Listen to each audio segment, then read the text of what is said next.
জীবন গঠন করে গেছে, আজকে মানুষ তার জন্য কাঁদবে। তা আমি আপনিও এমন জীবন গঠন করতে হবে, ঠিক না বেটি?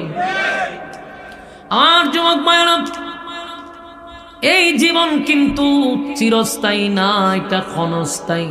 তাহার কোনো সুযোগ আছে? প্রত্যেকের একটা কিয়ামত আসবে, এই কিয়ামত দিয়েই আমাদের জীবনটাকে শেষ করে দিবে। দুনিয়ার সব আশা আকাঙ্ক্ষা রঙ্গ তামাশা নিমিষেই শেষ হয়ে যাবে।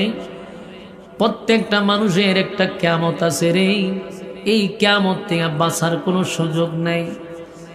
আর আল্লাহ রাব্বুল আলামিন বলেন, এটা তো হলো ব্যক্তিগত কিয়ামত, আর একটা কিয়ামত হলো সমষ্টিগত কিয়ামত। যে কিয়ামতটা হবে একটা বাঁশির মাধ্যমে, অনুফিকা ফিস সূর, এটাকে আরবিতে সুর বলা হয়, আমরা সিংহা হই। আল্লাহ রাব্বুল আলামিন সিংহার মাধ্যমে, দ্বিতীয় সিংহা, দুইটা সিংহায় ফুঁক দেওয়া হবে। কোন riwayate 3 বার, কোন জায়গায় 2 বার সিংহায় ফুঁক দিবে।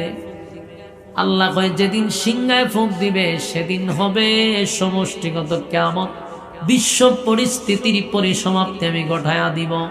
কুল্লু মান আলাইহা ফান, সব ধ্বংস করে দিব, এক কিছুই থাকবে না, সব ধ্বংস হয়ে যাবে।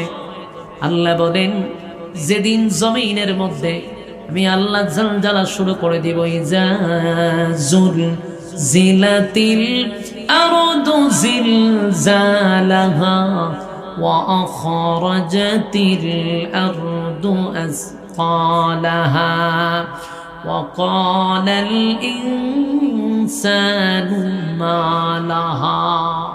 আল্লাহ বলেন, যেদিন আমি ইসরাফিল আলাইহিস সালাতু ওয়াস সালামের মাধ্যমে সিংহায় একটা ফুমাইরা দিব, সেদিন জমিনের মধ্যে একটা জালজালা শুরু হবে। জালজালা বুঝেন? জমিনের মধ্যে ঝাঁকুনি শুরু হবে।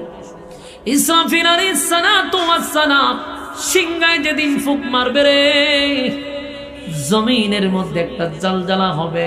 ওয়া আখরাজাতিল আরদু আসকালাহা, জমিনের নিচ থেকে সম্পদগুলা বাহির হইতে থাকবে। হীরামণি মুক্তা, দামি দামি দামি দামি দামি সম্পদগুলা জমিনের ভিতরে আছে। সেদিন আল্লাহ সব সম্পদ বাহির করে দিবে। মানুষের চোখের সামনে সম্পদগুলা বাহির হইতে থাকবে, দামি দামি হীরামণি মুক্তা বাহির হইতে থাকবে। মানুষ আফসোস করে বলবে, হায় আফসোস, এই সম্পদের জন্য নিজের ভাই ভাইকে মারলাম।